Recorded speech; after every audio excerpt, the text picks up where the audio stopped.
परमपिता परमात्मा के सभी अंशों को मेरा सादर नमस्कार। एक भाई जी कमेंट किए थे और कमेंट में लिखे थे कि भैया, एक तरफ तो आप कहते हो कि 30 साल के बाद शरीर को ब्रह्मचर्य की बहुत आवश्यकता होती है और 30 साल के बाद ब्रह्मचर्य का पालन जरूर करें, और दूसरे तरफ जब आप एक 30 वर्ष के व्यक्ति का इलाज करते हैं, उपचार करते हैं, तो उनको गृहस्थ में जाने की सलाह दे देते हैं, उनको विवाह करने की सलाह दे देते हैं। तो मैं इसमें थोड़ा कंफ्यूज हो गया हूँ। थोड़ा स्पष्ट करें कि ऐसा क्यों करते हैं आप, है ना। तो भाई जी को लगता है कि मैं दो तरह की बातें कर रहा हूँ। एक बार जो है कि कहता हूँ कि 30 साल के बाद ब्रह्मचर्य का पालन जरूर करें, और दूसरी तरफ मैं 31 वर्ष के व्यक्ति को कहता हूँ कि आप गृहस्थ में चले जाइए, है ना। तो ये जो है कि भाई जी को लग रहा है कि मैं दो तरह की बातें कर रहा हूँ, और इसको लेकर के भाई जी जो है कि कंफ्यूज हो गए हैं। तो देखिए भाइयों, कोई भी भाई कंफ्यूज ना हो, कोई भी भाई भ्रमित ना हो। मैं स्पष्ट कर देता हूं, आपका कंफ्यूजन दूर कर देता हूं। जब मैं किसी को कहता हूं कि 30 साल के बाद ब्रह्मचर्य के पालन जरूर करें, है ना, और 30 साल के बाद ब्रह्मचर्य की बहुत आवश्यकता होती है शरीर को, जब भी मैं ये बात कहता हूं तो इसका मतलब ये नहीं होता कि मैं आपको गृहस्थ में जाने से रोक रहा हूं, है ना। इसका मतलब ये तो मैं नहीं कहता हूं कि आप गृहस्थ में जाइए ही मत, है ना।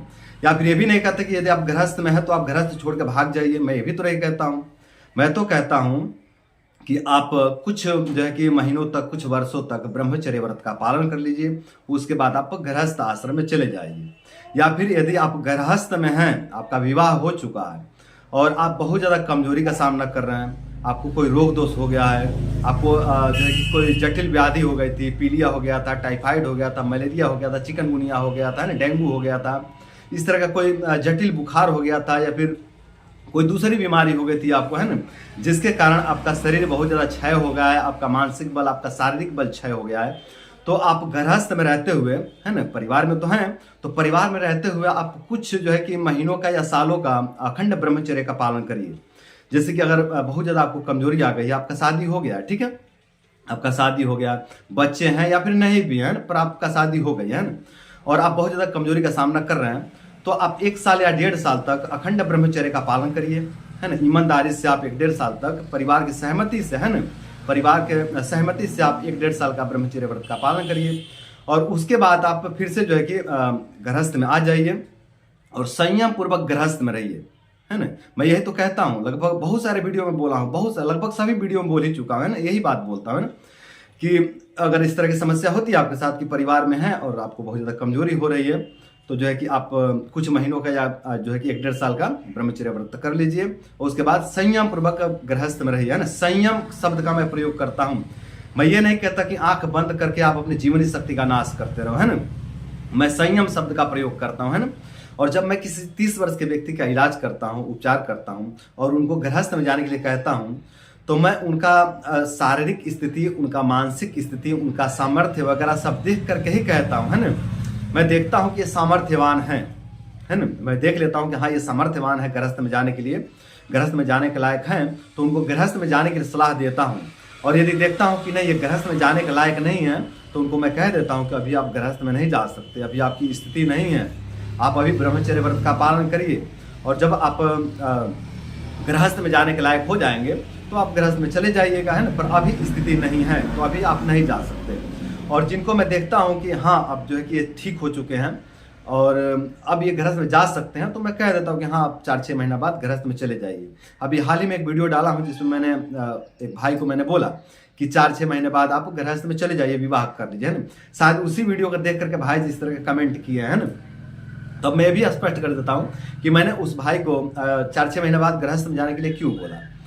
तो देखिए, भाई जी जो है कि पहले से ब्रह्मचर्य व्रत का पालन कर ही रहे थे, उनके शरीर में कुछ रोग दोष कमजोरियां थे, कुछ विकृतियां थे, उसको लेकर के भाई जी हमारे पास आए। कुछ रोग दोष कमजोरी को ब्रह्मचर्य व्रत से ठीक किए भी थे, है ना, और कुछ बच गए थे जिसका समाधान के लिए हमारे पास आए, और मैंने भाई जी का उपचार किया, इलाज किया, और परमपिता परमात्मा की कृपा से भाई जी को बहुत अच्छा रिजल्ट मिला, बहुत अच्छा जो है कि उनका रिजल्ट रहा, है ना।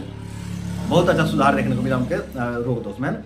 तो मैंने देख लिया कि अब भाई जी सामर्थ्यवान हो चुके हैं, इनके रोग दोष खत्म हो चुके हैं, और अब इनको गृहस्थ में जाना चाहिए। और वो गृहस्थ में जाने के लिए बहुत उत्सुक भी थे, उम्र भी हो चुका था उनका, है ना, और वो गृहस्थ में जाने के लिए बहुत उत्सुक भी थे। रोग दोष कमजोरी के कारण गृहस्थ में नहीं जा पा रहे थे, है ना। तो मैंने उपचार किया और रिजल्ट मिले, बहुत अच्छा रिजल्ट मिले। तो मैंने जो है कि सलाह दे दिया कि अब आप गृहस्थ में चले जाइए, क्योंकि उत्सुक तो थे ही, है ना। और उनके घर वालों को भी जो है कि एक बहू की बहुत आवश्यकता थी। तो मैंने जो है कि उनको बोल दिया कि हाँ, अब आप शादी कर सकते हैं, अब आप शादी के लायक हो चुके हैं, आप गृहस्थ में जाने के लायक हो चुके हैं। तो यही कारण थे कि मैंने उनको जो है कि गृहस्थ में जाने के लिए सलाह दिया। और मैं देखता हूँ, बहुत बारीकी से देख लेता हूँ, किसी व्यक्ति का अगर सामर्थ्य नहीं है गृहस्थ में जाने की, तो मैं उनको गृहस्थ में जाने की सलाह नहीं देता हूँ, है ना। तो यही सब कारण है दोस्तों। मैं दो तरह की बातें नहीं करता हूँ, बिल्कुल भी भ्रमित नहीं रहिएगा आप लोग, बिल्कुल भी कंफ्यूज ना होइए। मैं एक ही बात करता हूँ और स्वास्थ्य की बात करता हूँ, है ना। यदि आप सामर्थ्यवान हैं गृहस्थ में जाने के लायक तो गृहस्थ में जाइए। यदि आप असमर्थ हैं गृहस्थ में जाने से तो अभी आप न जाइए, अभी आप ब्रह्मचर्य व्रत का पालन करिए, अपने आप को गृहस्थ के लायक बनाइए, उसके बाद आप गृहस्थ में प्रवेश करिए। तो यही सब बातें हैं दोस्तों। उम्मीद करता हूं कि आप लोगों का कन्फ्यूजन दूर हो गया होगा इस वीडियो से, और साथ ये भी उम्मीद करता हूं कि आप लोग अपना कन्फ्यूजन दूर करके आप लोग ब्रह्मचर्य व्रत का पालन करेंगे, और ब्रह्मचर्य व्रत का पालन करके आप लोग अपने जीवन को सुंदर, सरल एवं सफल बनाएंगे। तो आज के लिए इतना ही।